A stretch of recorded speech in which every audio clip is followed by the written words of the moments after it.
जय बृहस्पति देव। आज गुरुवार के दिन सुनेंगे हम बृहस्पति की व्रत कथा। भारतवर्ष में एक प्रतापी और दानी राजा राज किया करता था।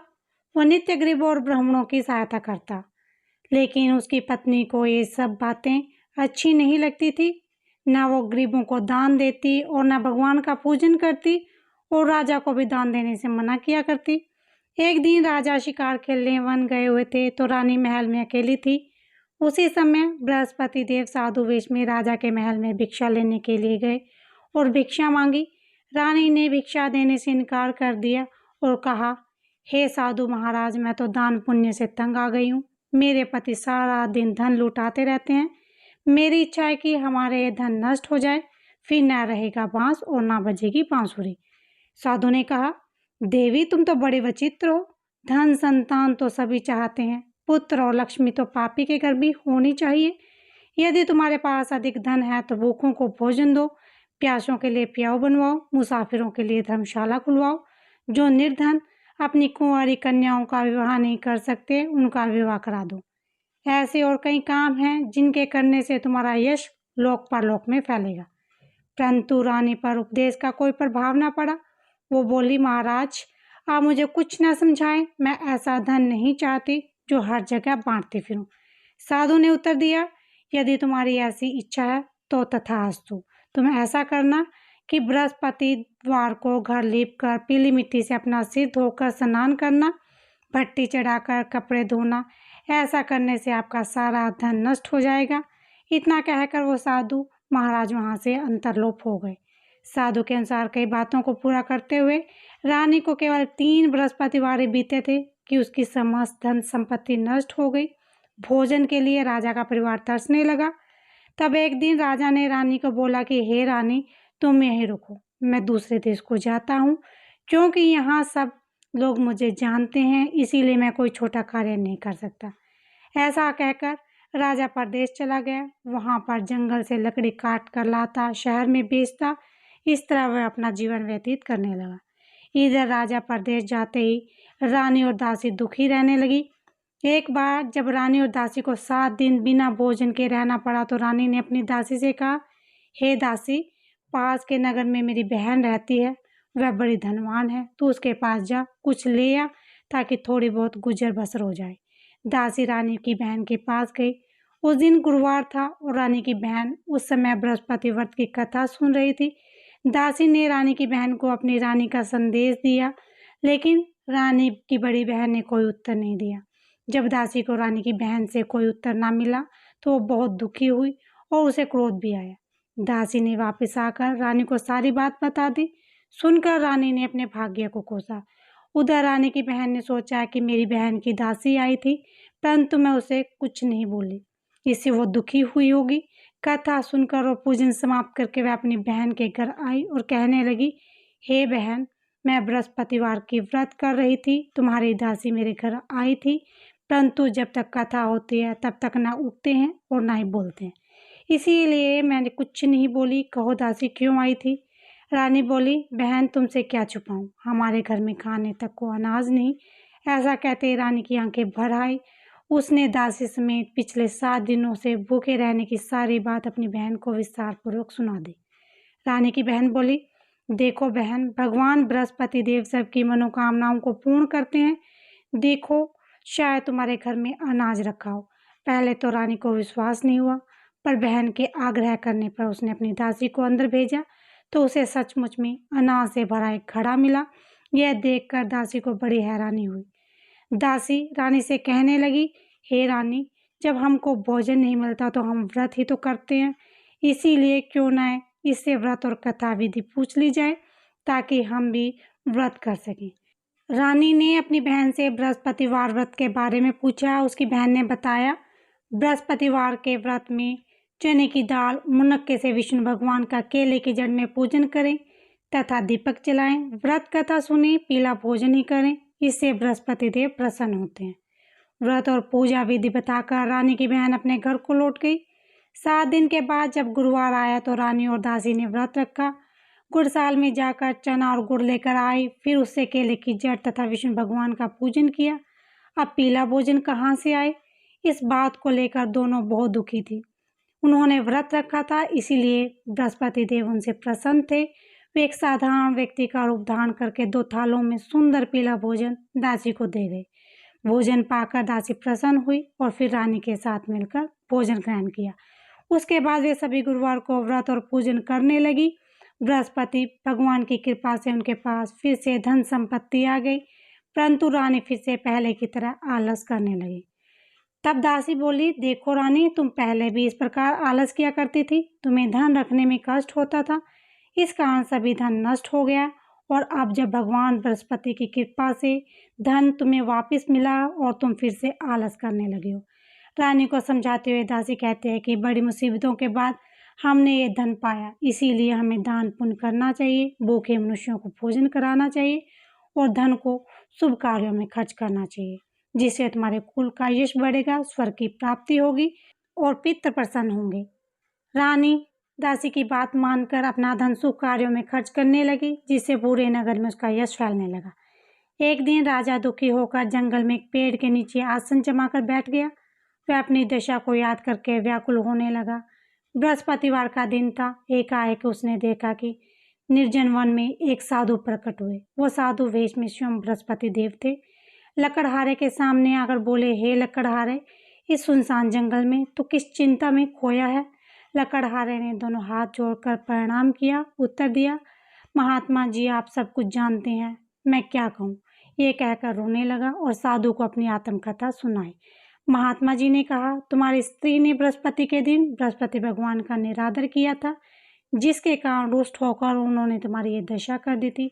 अब तुम चिंता मत करो, मेरे कहे अनुसार चलो और तुम्हारे सब कष्ट दूर हो जाएंगे और भगवान पहले से भी अधिक संपत्ति देंगे। तुम बृहस्पति के दिन कथा किया करो, 2 पैसे के चने मुनक्का लाकर उनका प्रसाद बनाओ और शुद्ध जल से लोटे में शक्कर मिलाकर अमृत तैयार करो। कथा के पश्चात अपने सारे परिवार और सुनने वाले प्रेमियों को अमृत व प्रसाद बांटकर आप भी ग्रहण करो। ऐसा करने से भगवान तुम्हारी सब मनोकामनाएं पूरी करेंगे। साधु के ऐसे वचन सुनकर लकड़हारा बोला, हे प्रभु, मुझे लकड़ी बेचकर इतना पैसा नहीं मिलता जिससे भोजन के उपरांत कुछ बचा सकूं। मैंने रात्रि में अपनी स्त्री को व्याकुल देखा, मेरे पास कुछ भी नहीं जिससे मैं उसकी खबर मंगवा सकूं। साधु ने कहा, हे लकड़हारे, तो किसी बात की चिंता मत कर। बृहस्पति के दिन तुम रोजाना की तरह लकड़ियां लेकर शहर को जाओ। तुमको रोज से दुगना धन प्राप्त होगा, जिससे भली भांति भोजन कर लोगे और बृहस्पति की पूजा का सामान भी आ जाएगा। इतना कहकर साधु अंतर ध्यान हो गए। धीरे धीरे समय व्यतीत होने पर फिर वही बृहस्पतिवार का दिन आया। लकड़हारा जंगल में लकड़ी काटकर किसी शहर में बेचने गया। उसे उस दिन से अधिक पैसा मिला। राजा ने चना गुड़ आदि लाकर गुरुवार का व्रत किया। उस दिन से उसके सभी क्लेश दूर हुए। परंतु जब दोबारा गुरुवार का दिन आया तो बृहस्पति का व्रत करना भूल गया। इस कारण बृहस्पति भगवान नाराज हो गए। उस दिन उस नगर के राजा ने विशाल यज्ञ का आयोजन किया था। शहर में यह घोषणा कर दी थी, कोई भी मनुष्य अपने घर में भोजन न बनावे और न ही आग जलावे। समस्त जनता मेरे यहाँ भोजन करने आवे। इस आज्ञा को जो न माने उसे फांसी की सजा दी जाएगी। इस तरह की घोषणा संपूर्ण नगर में करवा दी गई। राजा की आज्ञा अनुसार शहर के सभी लोग भोजन करने गए, लेकिन लकड़हारा कुछ देर से पहुंचा। इसीलिए राजा उसको अपने साथ घर ले गए और ले जाकर भोजन करा रहे थे तो रानी की दृष्टि उस खूंटी पर पड़ी जिस पर उसका हार लटका हुआ था। वो वहां पर दिखाई नहीं दिया। रानी ने निश्चय किया कि मेरा हार इस मनुष्य ने चुरा लिया है। उसी समय सिपाहियों को बुलाकर उसको कारागार में डलवा दिया। जब लकड़हारा कारागार में पड़ गया और बहुत दुखी होकर विचार करने लगा कि न जाने कौन से पूर्वजन्म के कर्म से मुझे ये दुख प्राप्त हुआ, और उसी साधु को याद करने लगा जो उसे जंगल में मिला था। उसी समय तत्काल बृहस्पति देव साधु के रूप में प्रकट हुए और उसकी दिशा को देखकर कहने लगे, अरे मूर्ख, तूने बृहस्पति देव की कथा नहीं करी, इस कारण तुम्हें दुख प्राप्त हुआ है। अब चिंता मत कर, बृहस्पतिवार के दिन कारागार के दरवाजे पर 4 पैसे पड़े मिलेंगे, उनसे तुम बृहस्पति की पूजा करना, तेरे सभी कष्ट दूर हो जाएंगे। बृहस्पति के दिन उसे 4 पैसे मिले। लकड़हारे ने कथा कही। उसी रात्रि को बृहस्पति देव ने उस नगर के राजा को स्वप्न में कहा, हे राजा, तुमने जिस आदमी को कारागार में बंद कर दिया वो निर्दोष है, ये राजा है, उसे छोड़ देना। रानी का हार उसी खूंटी पर लटका है, अगर तू ऐसा नहीं करेगा तो मैं तेरे राज्य को नष्ट कर दूंगा। इस तरह रात्रि के स्वप्न को देखकर राजा प्रातःकाल उठा और खूंटी पर हार देकर लकड़हारे को बुलाकर क्षमा मांगी। लकड़हारे को युग सुंदर वस्त्र आभूषण देकर विदा कर दिया। बृहस्पति देव की आज्ञा अनुसार लकड़हारा अपने नगर को चल दिया। राजा जब अपने नगर के निकट पहुंचा तो उसे बड़ा आश्चर्य हुआ। नगर में पहले से भी अधिक बाग, तालाब, कुएं, बहुत सी धर्मशालाएं, मंदिर आदि बन गए हैं। राजा ने पूछा, ये किसका बाग है, धर्मशाला है? तब नगर के सब लोग कहने लगे, ये सब रानी और बांदी के हैं। तो राजा को आश्चर्य हुआ और गुस्सा भी आया।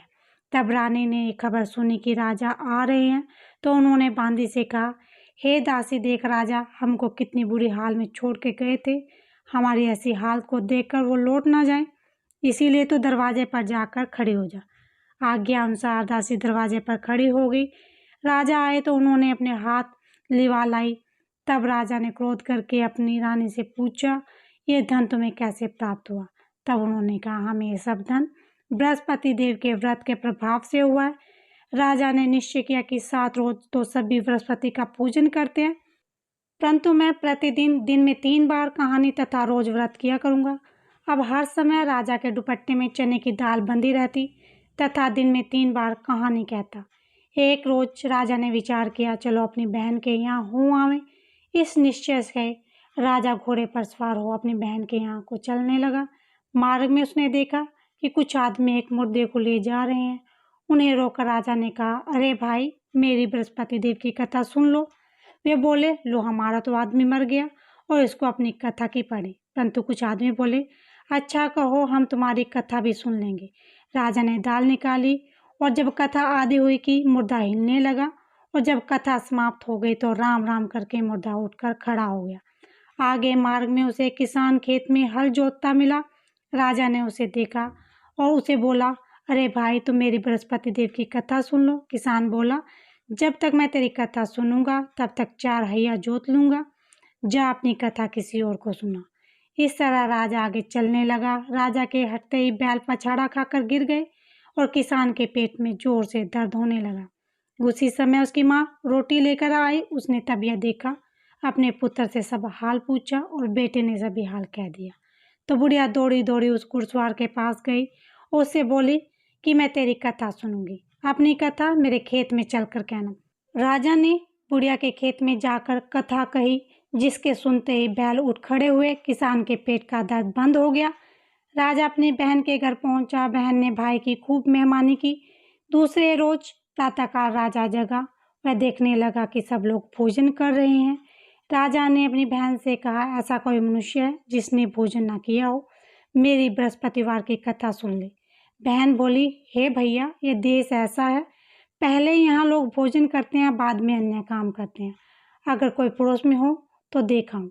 वह ऐसा कहकर देखने चले गए, परंतु उसे कोई ऐसा व्यक्ति नहीं मिला जिसने भोजन न किया हो। अंत में कुम्हार के घर गए, जिसका लड़का बीमार था। उसे मालूम हुआ कि उसने यहाँ 3 रोज से किसी ने भोजन नहीं किया। रानी ने अपने भाई की कथा सुनने के लिए कुम्हार से कहा। वो तैयार हो गया। राजा ने जाकर बृहस्पतिवार की कथा कही, जिसको सुनकर उसका लड़का ठीक हो गया। अब तो राजा की प्रशंसा होने लगी। एक रोज राजा ने अपनी बहन से कहा कि हे बहन, हम अपने घर को जाएंगे, तुम भी तैयार हो जाओ।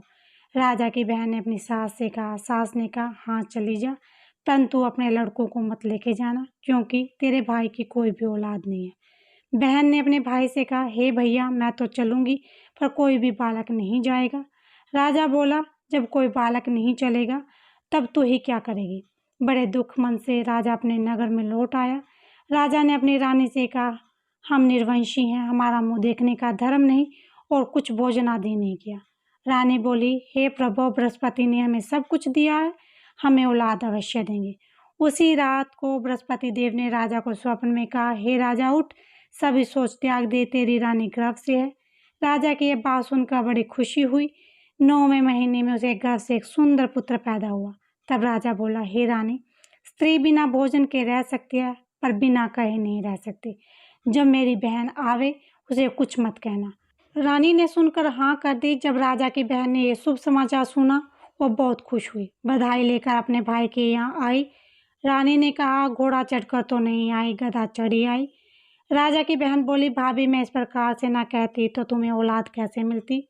बृहस्पति देव ऐसे ही हैं, जिसके मन में कामनाएं होती हैं उसे पूर्ण करते हैं। जो श्रद्धा भाव से बृहस्पतिवार का व्रत करता है, कथा पढ़ता है, कथा सुनता है, दूसरों को सुनाता है, बृहस्पति देव उसकी सभी मनोकामनाएं पूर्ण करते हैं। बोलो बृहस्पति देव की जय, विष्णु भगवान की जय।